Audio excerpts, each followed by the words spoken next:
प्रति वर्ष भली ए वर्ष पटिया साई मंदिर अनुष्ठान तरफ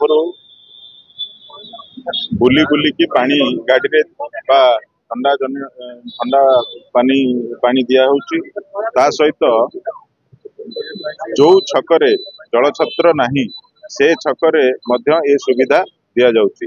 ये गोटे निहार उपाय बहुत वर्ष धरिकी दीर्घ 5-6 वर्ष है ये कार्यक्रम पटिया साई मंदिर तरफ आयोजन करा जाइछि। विभिन्न सामाजिक क्षेत्र में सदा बेले पटिया साई मंदिर समस्त प्रकार कार्य हाथ को नहीं थांती भितर ये गोटे कार्यक्रम तो से आज साई मंदिर पाखर ये कार्यक्रम आरंभ होइछि।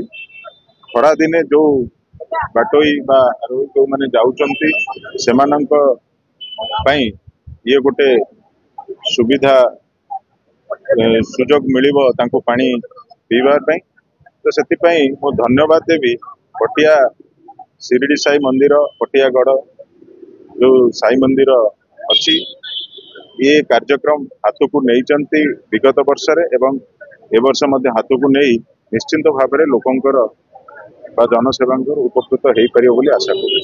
पटिया तरफ प्रत्येक वर्ष भली ए वर्ष भ्राम्यमाण जल छत्र आयोजन करा जायछि।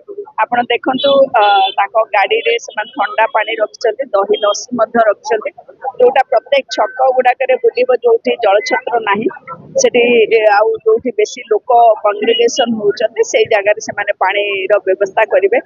मो धन्यवाद देबी ये ट्रस्ट सबु मेंबर मानको आउ 1 नंबर कॉर्पोरेटर मोर भाई जो पप्पू राउत को ये सब बेले एभली भाव लोक मान से साहाय्य करी आछन्ती विभिन्न कार्यक्रम जरिया रे आज पुणे गोटे अभिनव वे रे से माने करूछन्ती। मैं धन्यवाद दउछि एवं कृतज्ञता जणाउछि। जय साईराम। पटिया शिरडी साई मंदिर तरफ प्रत्येक वर्ष आमर किसी सामाजिक काम आम करथाउ। ए खरा दिन जो बोली खरार जो प्रचंड रौद्रतापर रक्षा पाया बाटोई मानू पथिक मानू आम जलछत्र साधारण दे था। विभिन्न प्रकार अनुष्ठान तरफ विभिन्न छकरे ये कार्यक्रम चले किंतु पटिया शिरडी साई मंदिर सब अभिनव प्रयास जारी रखी थाए। दीर्घ 6 वर्ष है आम ये भ्राम्यमाण जल सेवा छत्र सेवा आम जारी रखीचु। ए वर्ष माननीय मेयर महोदय माननीय विधायक महोदय करकमल आम उद्घाटन कलु तो निश्चित भाव में यह लोक आदृत हम और विभिन्न प्रकार छकरे जो छकरे पानी टे पीवा सुविधा ना से छक को बुली बुलिकी आमर ये गाड़ी टी पहुँचब एवं जेत दिन पर्यंत खरा थी से पर्यंत आम ये कार्यक्रम जारी रखू। तेणु निश्चित भाव में मुझे धन्यवाद देवी आम मंदिर समस्त कर्मकर्ता मानू जे कि बहुत संख्या योगदान करी आमको उत्साहित करथिबारु बहुत बहुत धन्यवाद। जय साईराम।